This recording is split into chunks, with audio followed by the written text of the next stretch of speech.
Talking to Strangers by Malcolm Gladwell. Key insights. In life, we make assumptions and judgments on a regular basis. Every time we see a person we don't know, we immediately pass judgment on them, either consciously or subconsciously. But as humans, are we really that good at understanding strangers?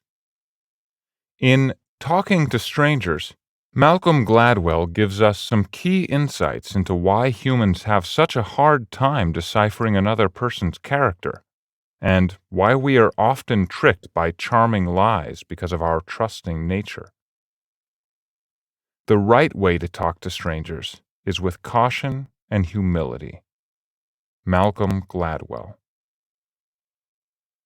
With Gladwell's deep dig into human behavior, you will begin to understand why you should never ever judge a stranger. Key points. We aren't as intuitive as we think. Unfortunately, we are not as good at reading strangers as we think we are. And this is true for people who work in a career where that is their main job. In his book, Gladwell shares an example of Solomon, a bail judge in New York. Solomon's job is to read the files of the inmates and also examine them face to face. In 2017, Solomon and his team were put to a test. They were put up against artificial intelligence software to determine just how good they were at reading the inmates. The results showed that the inmates released by Solomon and his team were 25% more likely to commit a crime than those that the technology chose to release. The conviction that we know others better than they know us, and that we may have insights about them they lack, but not vice versa, leads us to talk when we would well do to listen, and to be less patient than we ought to when others express the conviction that they are the ones who are being misunderstood or judged unfairly. Malcolm Gladwell. Humans think they can read people using visual cues and body language, but this is rather weak evidence of a person. We believe that strangers are easy to read, which contradicts our ideas about the complexity of the human race. Deception cannot be spotted. As humans, we assume people are telling the truth until deception becomes incredibly obvious.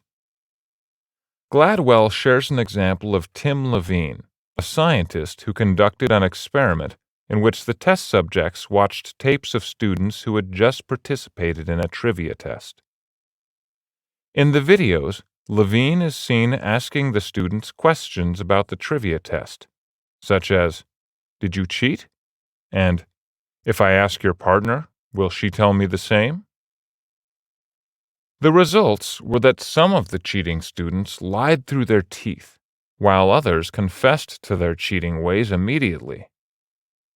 As the test subjects watch the video, Levine asks them to decide which students are lying and which are not.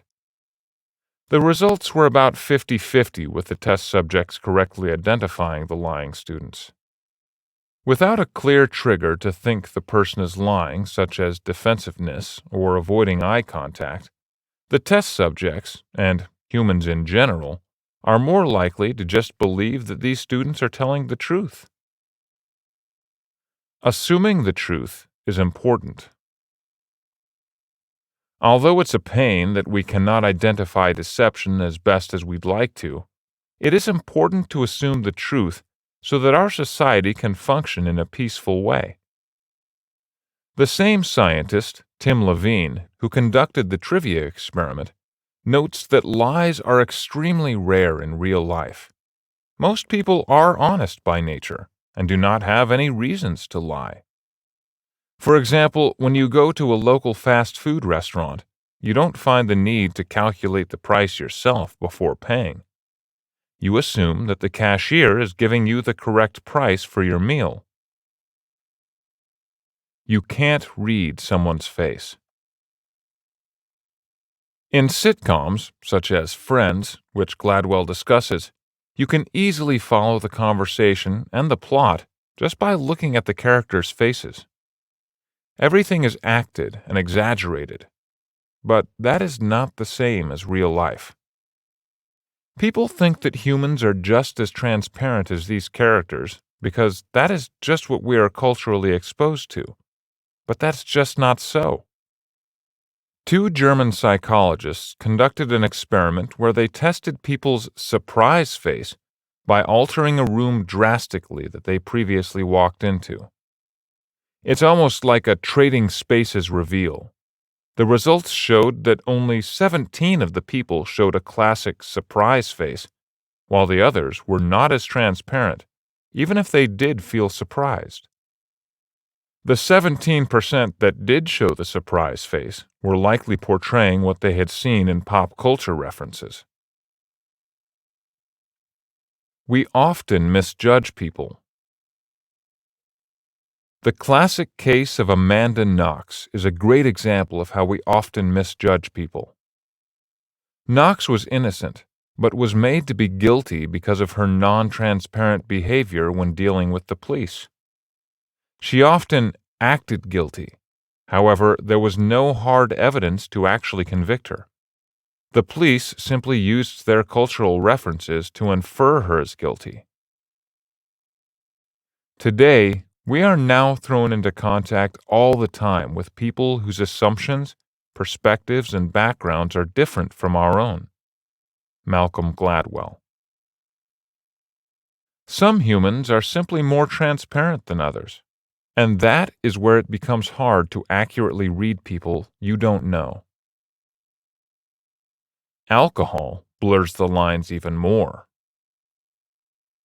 Alcohol blurs the lines when reading people. We often hear this in court cases about sexual assault. When alcohol is involved, people have different views about the ideas of consent. Was the sexual experience mutual, or wasn't it? Alcohol, as we know, affects our behavior. So, a sometimes shy person may become very talkative after a few glasses of wine. So how can you accurately read someone whom you are meeting when they are intoxicated?